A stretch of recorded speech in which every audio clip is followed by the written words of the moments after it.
இவ்வுலக மதிப்பீடுகள் என்பவை பணம், பதவி, பட்டம், ஆதிக்கம், அரசியல், அடிமைத்தனம், இனம், நிறம், ஜாதி, மதம், ஆணாதிக்கம் போன்றவைகள்.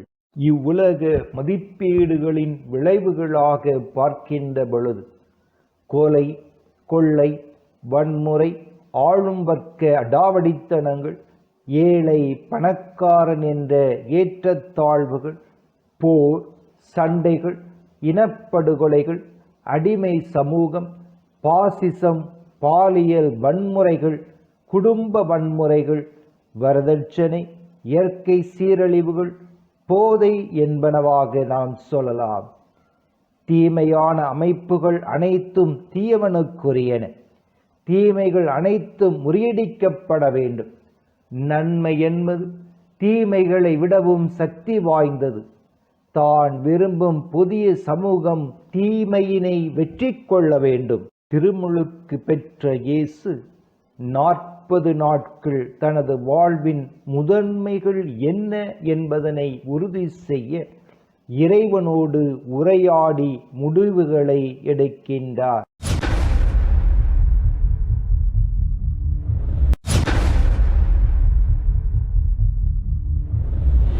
புதிய சமூகம் பொருளாதாரத்தின் அடிப்படையில் உருவாக்குவதற்கான சோதனை.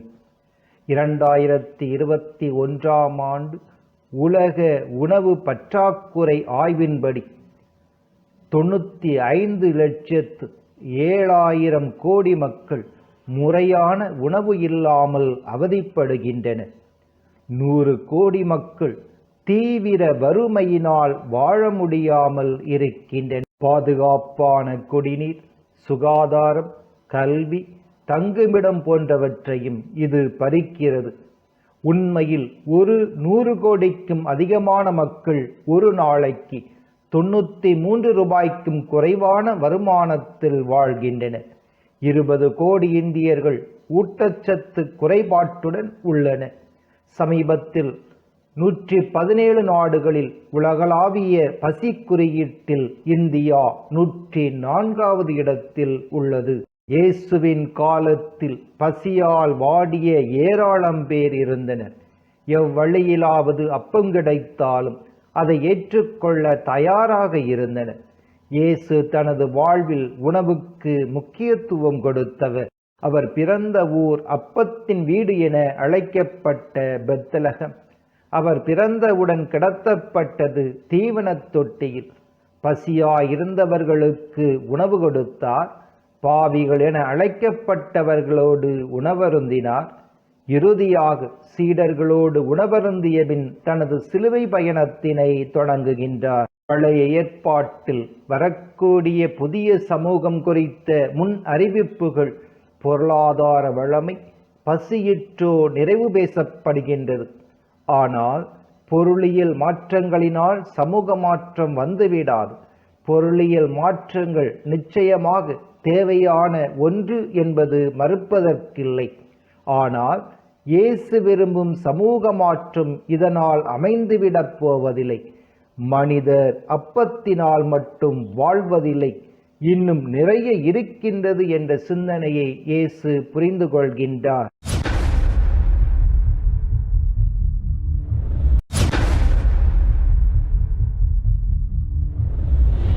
வல்ல செயல்கள் மீது தீராத ஆவல் மக்களுக்கு உண்டு. வல்ல செயல்களை நம்பி திருத்தலங்களுக்கு படையெடுக்கும் மக்கள் நாளுக்கு நாள் அதிகரித்து கொண்டே இருக்கின்றது. திருத்தலங்களில் கூட்டம் அலைமோதுகின்றது. இயேசு நம்மோடு வாழ்கின்றார் என்ற சிந்தனையோடு தன்னோடு வாழும் இறைவனை புறக்கணித்துவிட்டு எங்கேயோ இறைவனை தேடிச் செல்லும் மக்கள் ஏராளம். இயேசுவின் விழுமியங்களுக்கு முக்கியத்துவம் தராமல் வல்ல செயல்கள்தான் திரு அவை என நினைப்பவர்கள் உண்டு. பல இடங்களில் பணம் சம்பாதிப்பதற்காகவே வல்ல செயல்கள் நடைபெறுவதாக சொல்லும் போலிகள் உண்டு. அதனை நம்பி ஏமாந்தவர்கள் ஏராளம். மனநலம் பாதிக்கப்பட்டவர்களும் உண்டு. இயேசுவின் பெயரால் வியாபாரம் செய்பவர்களின் கையில் வல்ல செயல்கள் செய்கிறோம் என்ற போலி ஆயுதமே வலுவாக உள்ளது. இயேசு வல்ல செயல்களை செய்தவர். பழைய ஏற்பாட்டில் படைப்பின் போது, எகிப்திலிருந்து விடுதலையின் போது, இறைவாக்கினர்கள் எலியா, எலிசா வாழ்க்கையில் என பல எடுத்துக்காட்டுகள் உள்ளன. தொடக்க கால திரு அவையில் திருத்தூதர்கள் பவுல் இவர்களுடைய வாழ்வில் ஏராளமான வல்ல செயல்கள் நடைபெற்றுள்ளன. இயேசுவின் வாழ்வில் நடந்த வல்ல செயல்களாக மாற்கு நற்செய்தியாளர் 18 வல்ல செயல்களையும், மத்தேயு நற்செய்தியாளர் 20 வல்ல செயல்களையும், லூக்கா நற்செய்தியாளர் 20 வல்ல செயல்களையும், யோவா நற்செய்தியாளர் 7 வல்ல செயல்களையும் சொல்கின்றன. ஆனால் இயேசுவின் வல்ல செயல்களின் மையம் இறையாட்சி என்பதை, காலம் நிறைவேறிவிட்டது, இறையாட்சி வந்துவிட்டது, மனம் மாறி நற்செய்தியை நம்புங்கள் என்பதுதான். இது தவிர வேறொன்றுமில்லை. வல்ல செயல்களை செய்து தாம் மெசியா என்பதை மக்களுக்கு எண்பிப்பது இயேசுவுக்கு எளிதாக இருந்திருக்கும். மக்கள் எளிதாக கவரப்படுவார்கள். பவுலடியார் யூத சமயத்தை நன்கு அறிந்தவர். அரும் அடையாளங்கள் வேண்டும் என்று கேட்பது யூதர்களின் தனி குணம் என்கின்றார். இயேசு தனது முதன்மையாக வல்ல செயல்கள் செய்வது என்பதனை ஏற்றுக்கொள்ளவில்லை. அவர் தாம் வல்ல செயல்களினால் வெளிப்படும் மெசியா அல்ல என்பதனை உறுதி செய்கின்றார். அவர் வல்ல செயல்களை செய்வார், ஆயினும் அவ்வல்ல செயல்கள் தம்முடைய செய்தியின் அடையாளங்கள் என்பதனை தெளிவுபடுத்தினார்.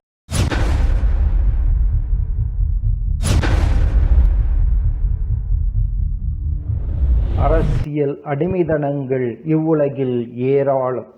இஸ்ராயேலின் அரசர்களும் மக்களை அடிமைப்படுத்தினார்கள்.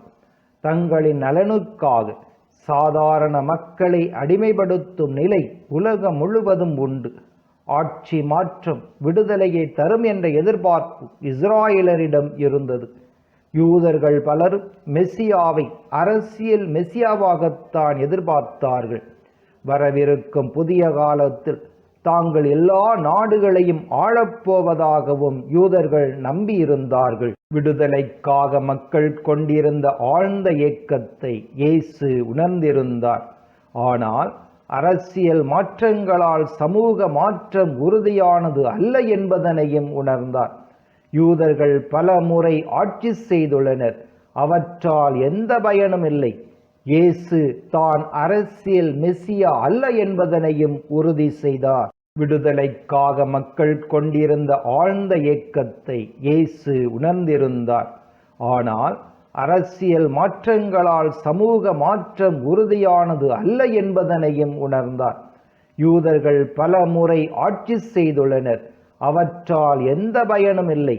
இயேசு தான் அரசியல் மெசியா அல்ல என்பதனையும் உறுதி செய்தார். இயேசு எதனை தன் முதன்மையாகச் சொன்னார்? இயேசு பொருளாதார மாற்றங்களினால், வல்ல செயல்களினால் அரசியல் மெசியாவாக தன்னை நிலைநிறுத்தி புதிய சமூகத்தினை உருவாக்கலாம் என்ற சோதனைகளை ஆழமாக ஆய்வு செய்து சிந்தித்து இறைவனோடு உரையாடி அவைகள் அல்ல என்ற முடிவினை தீர்க்கமாக எடுக்கின்றார். அதே வேளையில் 3 சோதனைகளின் முடிவிலும் இறை திருவுளம், இறைவனுக்கு மட்டும் கீழ்ப்படிதல் போன்ற சிந்தனைகளை வெளிப்படுத்துகின்றார். மனிதர் எல்லாவிதமான அடிமை தலைகளிலிருந்து விடுதலை பெற வேண்டும். முழு மனித விடுதலை எல்லா மனிதர்களும் பெற வேண்டும் என்பது இயேசுவின் பேராவல். மிக தெளிவாக புதிய சமூகம் இறைவனின் மதிப்பீடுகளை வாழ்வாக்குவதால் கட்டியெழுப்பப்படும் சமூகம் என்கின்றார். இறைவனின் மதிப்பீடுகளாகிய அன்பு, சமத்துவம், சகோதரத்துவம், சுதந்திரம் இவைகளால் புதிய சமூகம் கட்டியெழுப்பப்படுகின்ற போது அந்த சமுதாயத்தில் பொருளாதார பிரச்சனைகள், ஏற்றத்தாழ்வுகள் இருக்காது. ஏழைகள், ஒடுக்கப்பட்டோர், பாவிகள் என்ற நிலை இல்லாத நிலையில் சமமான பகிர்வுகள் இருக்கும். ஆளும் வர்க்கம் என்ற அரசியல் அமைப்பு தகர்க்கப்பட்டு மக்கள் அரசியல் உருவாகும். இதனால் சமூக அடிமைத்தனங்கள் அழியும். புதிய சமூகம் சமத்துவ சமதர்ம சமூகமாக அமையும். அவ்வாறு அமைந்திட இறை மதிப்பீடுகளால் சமூகம் உருவாக்கப்பட வேண்டும். அதற்காக தன் வாழ்வில் துன்பங்களை ஏற்றுக்கொண்டு தன்னை பலியிடவும் தயாரான இயேசு தன்னை அர்ப்பணித்து தொட முயற்சியாக புதிய சமூக உருவாக்கம் இருக்கும் என்பதனை வெளிப்படுத்துகின்றார்.